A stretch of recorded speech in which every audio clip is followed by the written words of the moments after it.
तो अब मैं काइनेटिक आइसोटोप इफ़ेक्ट्स के बारे में बात करना चाहता हूँ। और सबसे पहली चीज़ आती है कि इस इफ़ेक्ट्स को हम पढ़ना क्यों चाहते हैं। चीज़ ये है कि अगर हम कभी भी ये जानना चाहते हैं कि किसी रिएक्शन में कार्बन हाइड्रोजन बॉन्ड जो है वो क्या रेट डिटर्मिनिंग स्टेप है, अ, और अगर ऐसा हो रहा है तो इसका मतलब कि वो स्लोएस्ट स्टेप है, क्योंकि रेट डिटर्मिनिंग स्टेप हमेशा ही स्लोएस्ट स्टेप होता है। तो अ, अगर हम ये चीज़ डिटरमिन कर लें कि कार्बन और हाइड्रोजन बॉन्ड जो है वो ब्रेक कर रहा है, दूसरे शब्दों में कार्बन पर माइनस आ रहा है, हाइड्रोजन पर प्लस आ रहा है, तो वो किसी रिएक्शन के मैकेनिज़्म के बारे में बहुत अच्छी जानकारियाँ दे सकता है। और यही कारण है कि काइनेटिक आइसोटोप इफेक्ट्स के बारे में बात किया गया। होता उसमें क्या है कि कार्बन हाइड्रोजन जो बॉन्ड है उसको कंसिडर करते हुए रिएक्शन का रेट डिटरमिन किया था, रेट कांस्टेंट डिटरमिन किया था, और फिर उसी हाइड्रोजन को जो है वो रिप्लेस कराया जाता है ड्यूटेरियम से, जो कि आइसोटोप है।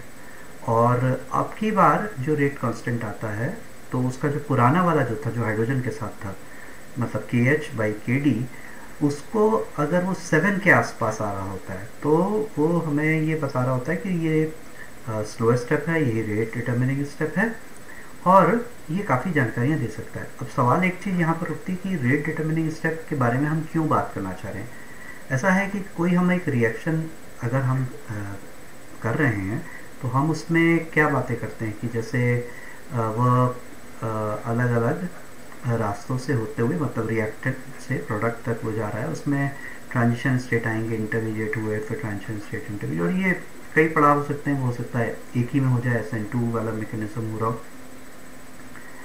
तो अगर मुझे इस रिएक्शन का जो सबसे स्लो स्टेप है वो अगर पता चल जाए, तो अगर मैं यहाँ पे देखूँ तो मुझे सबसे स्लो स्टेप कौन सा नज़र आ रहा है, क्योंकि मुझे यहाँ एक्टिवेशन बैरियर ज़्यादा नज़र आ रहा है, तो इसका सबसे स्लो स्टेप जो है वो देखा जाए वो यहाँ से यहाँ आना हो रहा है, क्योंकि इतना ज़्यादा बैरियर है, सब है।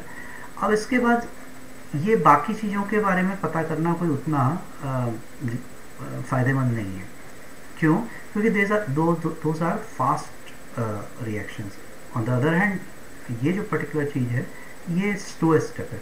इसको अगर मैं बहुत रॉ भाषा में समझाना चाहूँ तो मैं इस तरह कहूँगा कि एक रोड है, और उसी रोड पर कई सारे भैंस जो है या पालतू जानवर जो हैं वो सब जा रहे हैं, और पीछे जो है वो आप मान के चलिए कोई हवाई जहाज़ जो है वह खड़ा हुआ है।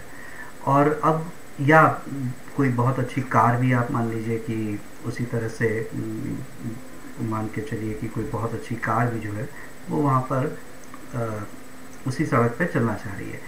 अब क्या होगा कि ये चाहे कितनी भी अच्छी रोड हो, कितनी भी अच्छी आपकी एरोप्लेन हो, कितना भी अच्छी आपकी कार हो, लेकिन ट्रैफिक का जो रेट है वो ये जो बफेलोज हैं, ये भैंस गाय जो चल रही हैं इस पर, यही डिटरमिन करेंगे।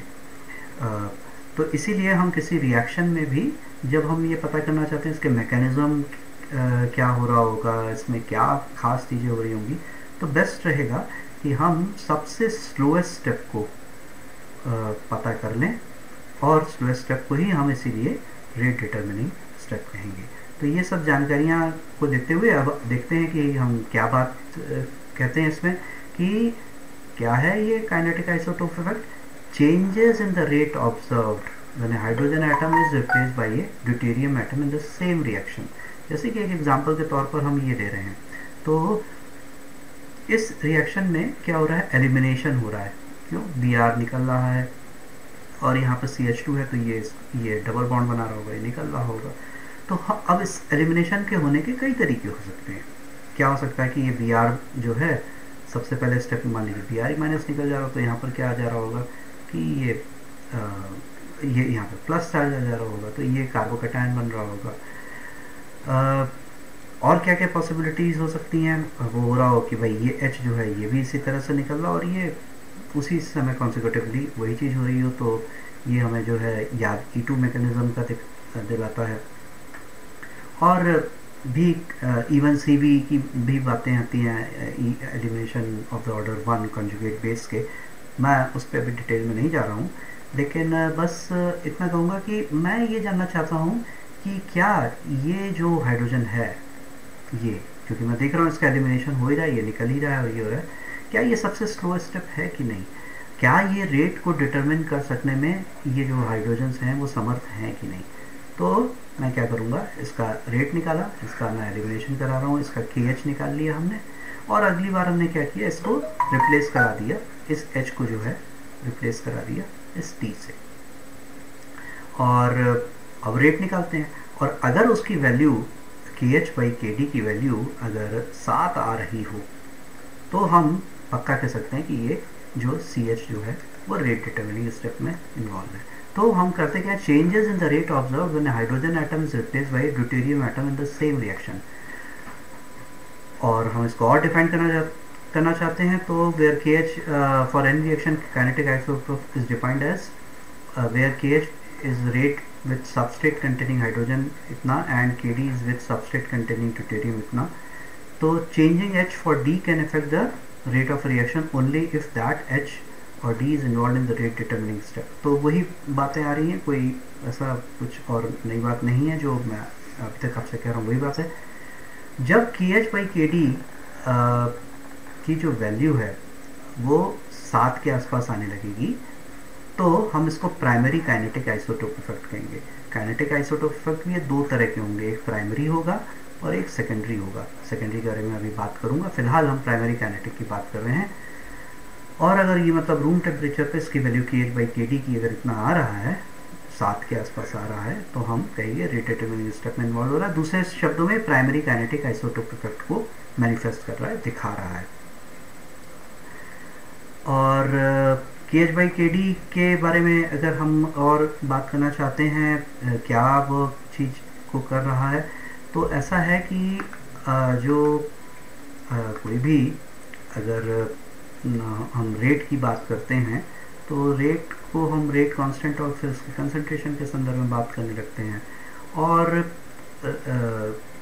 इसी को हम लोग फ्रीक्वेंसी के संदर्भ में भी इसको बात कर सकते हैं, मतलब vibrational frequency of the bond. क्यों हम वाइब्रेशनल फ्रीक्वेंसी के बॉन्ड की कर रहे हैं? क्योंकि अगर ये CH है, ये CD है, तो इसकी वाइब्रेट करने की फ्रीक्वेंसी और इसकी वाइब्रेट करने की फ्रीक्वेंसी में अंतर आएगा, और वो किस पे डिपेंड करेगा? इस रिड्यूस्ड मास पर।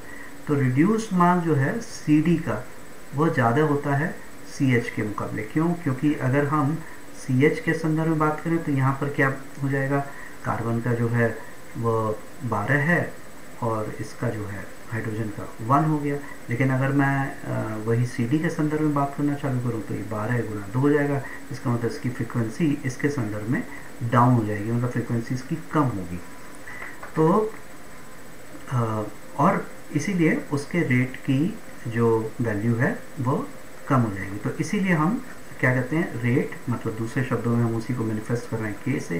तो अगर KH/KD की वैल्यू, क्योंकि हम जान रहे हैं कि KH की वैल्यू ज़्यादा आएगी, D की कम आएगी, क्योंकि जैसा मैं दिखा रहा हूँ यहाँ पर ये 24 में दिखा रहा हूँ, और आप ध्यान रखिएगा ये डिनोमिनेटर में है, न्यूमरेटर ऊपर हुआ, डिनोमिनेटर ये। तो अगर ये वैल्यूज़ जो हैं वह 7 के आसपास आ रही हैं तो हमें काफ़ी जानकारी इससे मिल सकती है। तो 10 रेशियो इतना हुआ, और reduced mass of CD is more than the reduced mass of CH.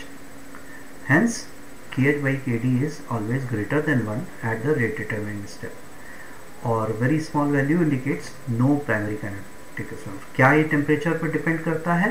हाँ करता है। अगर 25 डिग्री पे हम कर रहे हैं तो 7 हो रहा है, अगर हम 100 डिग्री सेंटीग्रेड पे करते हैं तो ये वैल्यू और कम हो जाती है। KH/KD की वैल्यू जो है वो फिर 7 से घट के 4 पे आने लग जाती है। और टेम्परेचर बढ़ा रहे हैं तो हम देख रहे हैं ये KH/KD की वैल्यू कम हो रही है। तो प्राइमरी काइनेटिक आइसोटोप इफेक्ट जो है वो टेम्परेचर पर डिपेंड करेगा। जैसे जैसे टेम्परेचर जो है वो बढ़ाएंगे हम, K की वैल्यू जो है वो कम होती चली जाएगी।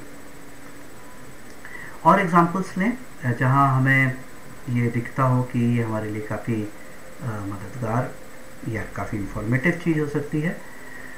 तो एक एग्जांपल हम ये ले रहे हैं जिसमें हमारे पास आइसोप्रोपिल अल्कोहल नज़र आ रहा है, और इसको अगर हम ऑक्सीडाइज कराएंगे तो क्या होगा, कीटोन मिलना चाहिए। तो हम ये जानना चाह रहे हैं कि जब ये ऑक्सीडेशन हो रहा है तो क्या उसमें ये जो हाइड्रोजन है ये रेट डिटर्मिनिंग स्टेप में इन्वॉल्व है कि नहीं, क्योंकि इसको तो हटना ही हटना है। अगर इसको सी डबल बॉन्ड ओ होना है तो इसको तो हटना ही हटना है। तो हम क्या करेंगे, ये जो हम इसको ऑक्सीडाइज करा रहे हैं ये हमारे रिएजेंट्स हैं, हमने KH को मेज़र कर लिया और उसके बाद इस H को रिप्लेस करा दिया D से। इसी को यहाँ पर दिखाया गया है, इन्होंने क्या किया, इसी H को जो है यहाँ पर ये L के फॉर्म में ले लिया ये, ठीक है। बाकी सारी चीज़ वही है। तो हम क्या कर रहे हैं, इसको H या D के तौर पे बात करेंगे। और इसके मैकेनिज्म में होता क्या है कि अगर ये H है तो हम क्या देखते हैं कि फर्स्ट स्टेप में K2Cr2O7 जो है, जो कि जिसको कि हम लोग K2Cr2O7 2- के तौर पर है, और जो बाद में हम ये कह सकते हैं क्रोमिक ऑक्साइड के तौर पर बातें रखती है। तो मतलब कहना क्या हम चाह रहे हैं कि क्रोमियम जो है वो उसके पास इलेक्ट्रॉन की कमी रहती है, क्योंकि ये सब के सब इसको लेके बैठे हुए हैं। तो एक तरीके से इसके पास 6+ चार्ज है, यहाँ पे इसके पास लोन पेयर ऑफ इलेक्ट्रॉन है, तो क्या करेगा, ये क्रोमियम के पास आना चाहेगा और फिर उसके बाद ये चीज़ बन जाएगी कार्बन ऑक्सीजन। इसने lone pair of electron chromium को दिया और ये चीज़ बन गई। अब ये L जो है मेरा क्या है, H है, तो वाटर मॉलिक्यूल आ रहा है, इसने इसको एब्स्ट्रैक्ट किया। वैसे ये सारी चीज़ एसिडिक मीडियम में हो रही है, तो ये वाटर मॉलिक्यूल का इसने क्या किया, इसके पास लोन पेयर ऑफ इलेक्ट्रॉन है, ये इस H+ को अपना इलेक्ट्रॉन दे सकता है। दूसरे शब्दों में ये जो है ये प्लस के तौर पर निकला, यहाँ पे माइनस आया, यही डबल बॉन्ड यही सिंगल बॉन्ड बना, और इसने इस CrO3H को, दूसरे शब्दों में क्रोमिक एस्टर को, जिसको हम क्रोमेट कह सकते हैं, उसको निकालने में मदद की। लेकिन इस दौरान हम क्या देख रहे हैं कि ये स्टेप स्लो है। तो क्या इससे पता चला कि ये जो मेरा CH जो था वह क्या हो गया, ये ब्रेक किया। तो जब हमने H के साथ किया है और फिर बाद में D से प्लेस किया तो उसकी वैल्यू 5.9 मतलब क्लोज टू 7 है, एग्जैक्टली 7 तो नहीं है, क्लोज टू 7 है। तो इससे हमें ये पता चला कि इसके रेट डिटर्मिनिंग स्टेप में, मतलब इसका सबसे स्लोएस्ट स्टेप जो ये CH का ब्रेकिंग है, और इसके कारण ही हमें मैकेनिज्म के बारे में पता करने में और आसानी मिल रही है, क्योंकि यही सबसे स्लोएस्ट स्टेप है। तो इसका मतलब क्या हो जा रहा है कि इसका मतलब यही हो रहा है कि ये OH जो है, ये जो है वो निकल रहा होगा। और OH किसके कारण निकल रहा है, क्योंकि ये क्रोमिक एस्टर क्रोमेट बना ले रहा है ये, और ये अपना पहले निकल जा रहा है, और उसके बाद ही जाके ये जो H है ये निकल रहा है, और उस प्रोसेस में जो है वो C+O फॉर्मेशन होती हुई दिख रही है। तो और आगे बढ़ें, कुछ और एग्जांपल्स देखें। तो ये भी एग्जांपल जो है करीब करीब वही चीज़ है जो हमने बात की। यहाँ पर क्या हो रहा है, एक तरीके से ब्रोमिनेशन हम करा रहे हैं इसका, एसीटोन का। तो इस केस में क्या होगा, ये H है, बाकी ये H है ही है। तो अब हम ये जानना चाहते हैं कि जब हम बेसिक मीडियम में इसको करते हैं तो क्या ये CH जो बॉन्ड है, ये जो ब्रेक कर रहा है, ये ही क्या रेट डिटर्मिनिंग स्टेप है कि नहीं।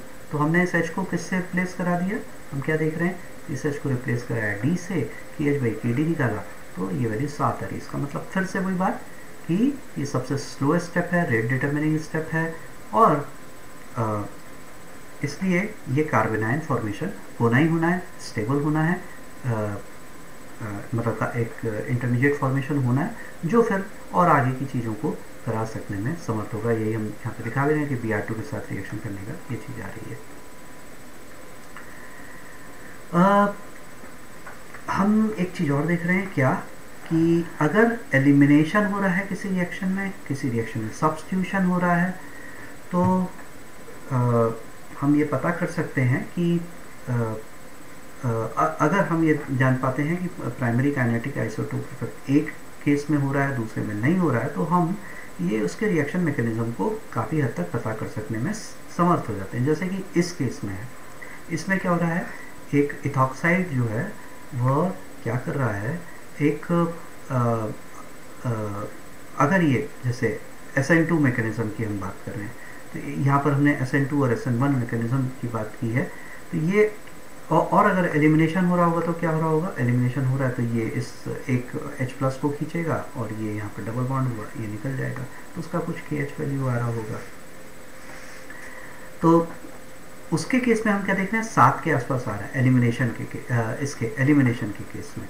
लेकिन अगर हम जब SN2 और SN1 मैकेनिज्म की मान लीजिए बात करना स्टार्ट करते हैं, तो SN1 में क्या होगा, ये जो है बैक साइड अटैक करता है, ये चीज़ आ रही है, ठीक है, और फिर इसको निकलना है, तो इस केस में हम साफ देख रहे हैं कि इस H का कुछ भी लेना देना नहीं है। यहाँ पर हम आए, ये स्लो स्टेप है तो ये निकल जा रहा है, तो अब ये यहाँ पर CH जो है ये कार्बोकैटायन, सेकेंडरी कार्बोकैटायन के तौर पर बन जा रहा है, और फिर से अब हम बेस लगा रहे हैं जो कि न्यूक्लियोफाइल के तौर पर अब आ रहा है, फास्ट स्टेप है, तो ये हमको ये चीज़ यहाँ पर मिल रही है। और वही जब हम E2 के संदर्भ में बात करना स्टार्ट कर रहे हैं, तो हम क्या देख रहे हैं कि ये आ रहा है इथॉक्साइड इस H+ को ले जा रहा है, और KH/KDU की जो वैल्यू है वो 7 निकल के आ रही है। तो CH का इन्वॉल्वमेंट कैसा हो रहा है वो हमें सारी जानकारी मिल रही है। कुछ और एग्जांपल्स दिए जाएं तो ये एग्जांपल नाइट्रेशन और सल्फोनेशन का है बेंजीन का, और इसमें बड़ा एक इंटरेस्टिंग चीज़ ऑब्जर्व होता है। वो क्या है कि जब हम नाइट्रेशन करा रहे हैं तो बेसिकली हम मैकेनिज्म में क्या एक्सपेक्ट करते हैं, ये जो है ये इलेक्ट्रॉन रिच स्पीसीज है, बेसिकली ये क्या चीज़ होगी, ये ऐसे है, ये तो इसके प्लेन के ऊपर और प्लेन के नीचे इलेक्ट्रॉन डेंसिटी जो है वो ज़्यादा है। दूसरे शब्दों में एक तरीके से कौन सा उसके पास चार्ज है, नेगेटिव चार्ज है, इस पर कौन अट्रैक्ट होगा, पॉजिटिव चार्ज, तो NO2+ जो है इस पर अट्रैक्ट हो रहा है। तो पहले वो क्या बनाएगा, एक पाई बॉन्ड सा बनाएगा, और क्योंकि बीचों बीच यहाँ पे खड़ा रहेगा, ये नेगेटिव चार्ज नहीं प्लस आ गया। अब इसके बाद ये किसी एक कार्बन पर ये जाके जुड़ना चाहेगा, ये NO2+, तो ये प्लस और ये, और उस प्रोसेस में किसी CH को हटना होगा, टूटना होगा। तो हम इसका मैकेनिज्म जानना चाहते हैं, हम जानना चाह रहे हैं कि क्या हो रहा है। तो हम पहले स्टेप में क्या देख रहे हैं, नाइट्रेशन जो के केस में ये NO2 जो है ऊपर जा रहा है, और ये काफ़ी बहुत धीरे धीरे, मतलब ये पाई बॉन्ड से सिग्मा बॉन्ड की तरफ जा रहा है। पाई बॉन्ड से सिग्मा बॉन्ड की, सिग्मा बॉन्ड क्यों मैं कह रहा हूँ, क्योंकि ये ऊपर खड़ा हुआ है तो सबके साथ पाई बॉन्ड है, और अब जब ये इसके साथ जाकर जुड़ेगा तो इसका मतलब ये होगा कि इस ये CH तो है ही, और ये CNO2 हो जाए, तो ये अब जो है ये सिग्मा बॉन्ड बन गया। तो हम देख रहे हैं इसमें क्या है, ये स्लो है। और अब अगली चीज़ हम क्या देख रहे हैं कि ये जो HCH जो है ये बहुत ही तेज़ी से हट रहा है H+ के तौर पर, और इस सिस्टम की एरोमेटिसिटी जो है वो वापस लौट आ रही है। तो हम इस केस में क्या पा रहे हैं, CH जो है वो रेट डिटर्मिनिंग स्टेप में इन्वॉल्व नहीं है, स्लोएस्ट स्टेप नहीं है, तो इसका मैकेनिज्म जो है वो हम इस तौर पर दिखा रहे हैं। वही हम अगर सल्फोनेशन पे आ जाए, तो सल्फोनेशन में क्या हो रहा है कि SO3 जो है वो बीच में आके खड़ा हो गया, ठीक है, इसके पास एक तरीके से 6+ चार्ज है, तो ये इन सब के तरफ एक तरीके से पहले कौन सा पाई बॉन्ड बनाया, और फिर नेक्स्ट स्टेप में से सिग्मा बॉन्ड बनाना है। दूसरे शब्दों में ये इसको इस तरह पे एक सिग्मा बॉन्ड बनाना है SO3H, और ये चीज़ बहुत तेज़ी से हो रही है। शायद इसका एक रीज़न ये हो सकता है क्योंकि SO3 मतलब ये 6+ चार्ज हो जा रहा है, इसके पास इलेक्ट्रॉन डेंसिटी बहुत कम है, क्योंकि 3 ऑक्सीजन जो है वो क्या कर ले रहे हैं, इलेक्ट्रॉन्स को अपने पास खींच ले रहे हैं, इसीलिए इसके पास 6+ है, तो ये इसके पास जा रहा है और उस पाई बॉन्ड सा बना रहा है, और फिर किसी न किसी के साथ बहुत तेज़ी से ये सिग्मा बॉन्ड बना है। और अब हम एक चीज़ देख रहे हैं कि ये जो CH है ये काफ़ी स्लोली हट रहा है, ठीक है, क्योंकि एरोमेटिसिटी को वापस आना है। तो इस केस में हम अब हम क्या एक्सपेक्ट कर रहे थे शुरू में कि दोनों के मैकेनिज्म एक जैसे ही होंगे, लेकिन वही हम देख रहे हैं क्या हो रहा है इसके नाइट्रेशन के केस में। क्या हो रहा है कि ये जो CH बॉन्ड ब्रेकेज हो रही है, मतलब जिसके साथ जिस पर ये नाइट्रेशन हो रहा है जिस कार्बन पर, वह बहुत तेज़ी से हो रही है। इस केस में काफ़ी तेज़ी हो रही है। ऑन द अदर हैंड जो है इस केस में ये SO3H आके जुड़ गया इसके पास, और तब ये H जो है वो धीरे धीरे धीरे ये इस फॉर्म में आ रहा है। इसका मतलब ये जो पर्टिकुलर हमें इंटरमीडिएट मिला ये बहुत स्टेबल है मुकाबले इस पर्टिकुलर इसके। तो पहली नज़र में तो लगेगा कि ये दोनों के रिएक्शन मैकेनिज्म एक जैसे हैं, परंतु हम पा रहे हैं कि दोनों के मैकेनिज्म में कितना फ़र्क है। तो यही चीज़ हमने कही, nitration takes place in a slow step and CH breaking takes place fast step. और यहाँ पे हमें कोई किया इफेक्ट नहीं मिल रहा है क्योंकि CH जो है वो रेट डिटर्मिनिंग स्टेप नहीं है। ऑन द अदर हैंड जब हम सल्फोनेशन करा रहे हैं तो हम क्या देख रहे हैं, ये डेल्टा कॉम्प्लेक्स फास्ट फॉर्मेशन हो रहा है, वही जो बाद में सिग्मा कॉम्प्लेक्स बना ले रहा है। और लेकिन जबकि एलिमिनेशन ऑफ प्रोटॉन जो है वो काफ़ी स्लो स्टेप है, वही रेट डिटर्मिनिंग स्टेप है। जैसे हम CH की बात कर रहे हैं वैसे ही हम कार्बन की भी बात कर सकते हैं। कार्बन आइसोटोप इफेक्ट भी होता है, या नाइट्रोजन आइसोटोप है। उस केस में हम लोग फिर कार्बन जो हमारा 12 होता है उसकी जगह हम 14 लेंगे, 15 हो जाएगा। नाइट्रोजन केस में ऑक्सीजन में बेसिक का आइसोटोप हुआ, तो उस केस में हम लोग फिर रेट डिटर्मिनिंग स्टेप उस केस में हम लोग रेशियो जो है ये इन दोनों आइसोटोप्स के तो अलग अलग तरह पता करते हैं। ठीक है, तो ये बात हुई प्राइमरी काइनेटिक आइसोटोप इफेक्ट की। अब क्या सेकेंडरी काइनेटिक आइसोटोप इफेक्ट भी होता है? हाँ होता है। और उसमें क्या चीज़ें हो सकती हैं? तो हमने अभी तक क्या देखा कि अगर मेरा CH जो है वो रेट डिटर्मिनिंग स्टेप है, RDS है, स्लो है, तो KH/KD की जो रेशियो आ रही है वो क्लोज टू 7 आ रही है। तो इससे हमें एकदम साफ पक्का पता चल गया कि ये मेरा CH जो है वो ब्रेक कर रहा है रिएक्शन मैकेनिज्म में, और ये रेट डिटर्मिनिंग स्टेप जैसा है, काफ़ी इंफॉर्मेशन दे रहा है। लेकिन अगर कभी ऐसा हो रहा हो कि किसी रिएक्शन में ये CH बॉन्ड ब्रेक करता हुआ सा नज़र आ रहा हो, जबकि सिंपल टर्म्स में रिएक्शन का जो एक्टिव सेंटर है वो ये CH वाला बॉन्ड ना हो रहा हो, तो ज़रा सा देखें क्या इसमें है कि हम आइसोटोप इफेक्ट में भी also be observed when substitution hydrogen atom is not directly involved in the reaction। ये सीधे सीधे इन्वॉल्व ही नहीं है। Such effects are called secondary kinetic isotope। They are smaller than primary kinetic isotope and usually in the range of इतना। इसकी जो range है वो 1 के क्लोज रहेगी, मतलब ये तो कम रहेगी या ज़्यादा रहेगी। अगर ये थोड़ा सा ज़्यादा KH/KD थोड़ा ज़्यादा है तो ये नॉर्मल कहलाएगा, अन्यथा अगर ये कम है तो ये इन्वर्स कहलाएगा। और इनको हम लोग अल्फ़ा बीटा के तौर पर भी सेकेंडरी काइनेटिक आइसोटोप इफेक्ट को जानते भी हैं। तो how it result from tightening और loosening of a CH bond at the transition state. लेकिन एक चीज़ ध्यान रखनी होगी, ये डायरेक्टली इन्वॉल्व नहीं है, they are not directly involve. भले ट्रांजिशन स्टेट पे CH बॉन्ड ब्रेक करता हुआ दिख रहा है, ठीक है।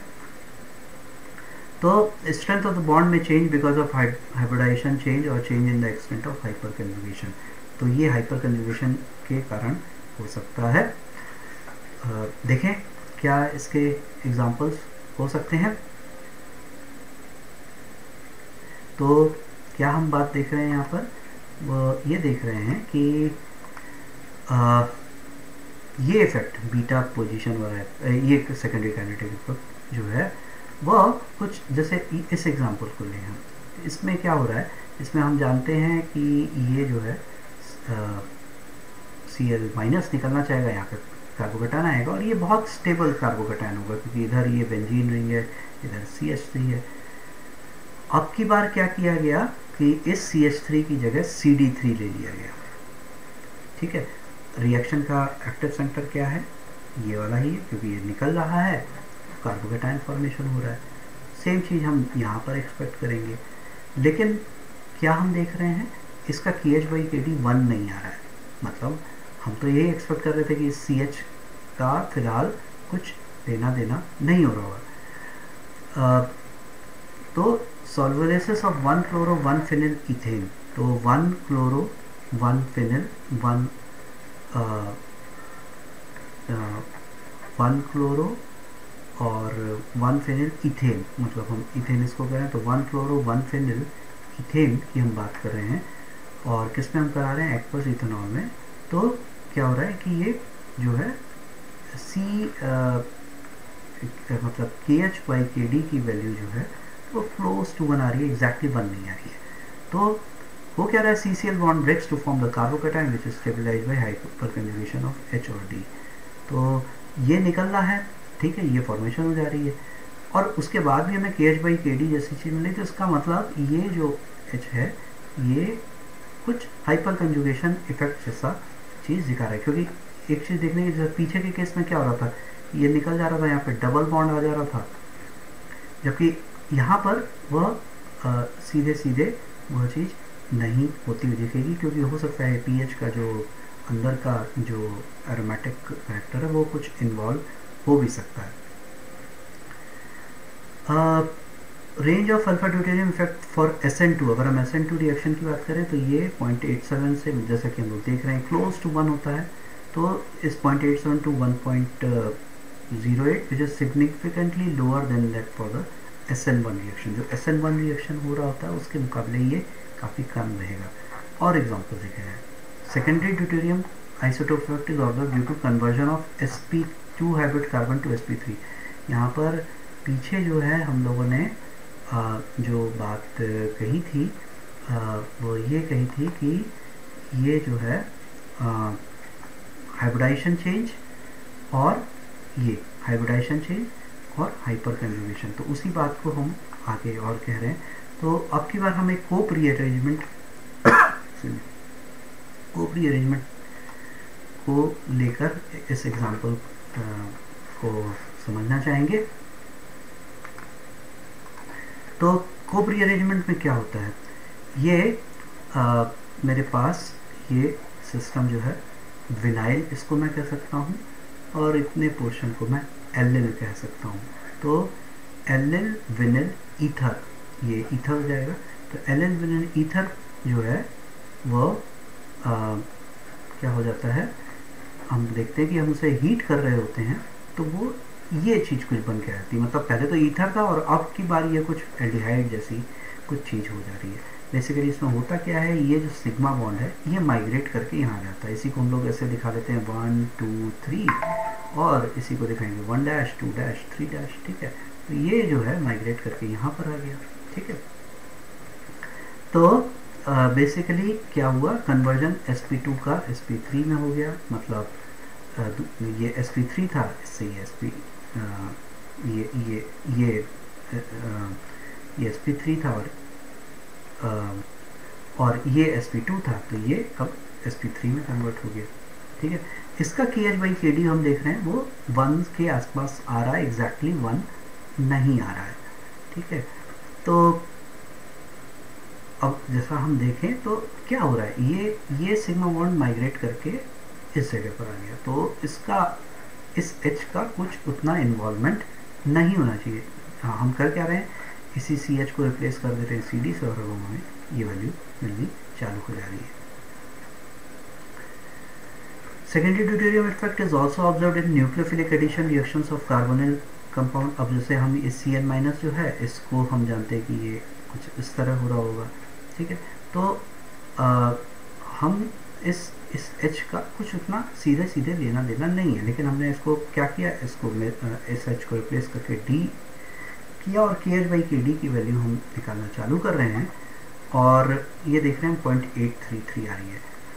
तो ये सीधे सीधे कार्बन हाइड्रोजन रिएक्शन के मैकेनिज्म में इन्वॉल्व नहीं है, they are not directly involve, लेकिन इन पर कुछ फ़र्क पड़ रहा है, कुछ एक पर्टर्बेशन जैसे आप कह सकते हो, कुछ उसका असर दिख रहा है, ठीक है।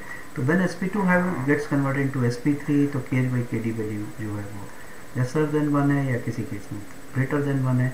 तो ये जो इफेक्ट हो रहा है ये वह इफेक्ट है जिसमें कि एक्टिव सेंटर पर कोई क्लियर चेंज नहीं हो रहा है, मतलब ये CH जो है वो डायरेक्टली रिएक्शन के मैकेनिज्म में इन्वॉल्व नहीं है, उसके बावजूद भी KH/KD की वैल्यू जो है 1 नहीं आ रही है। तो ये जो है पर्टिकुलर चीज़ जो है वो कहलाएगी सेकेंडरी काइनेटिक आइसोटोप इफेक्ट।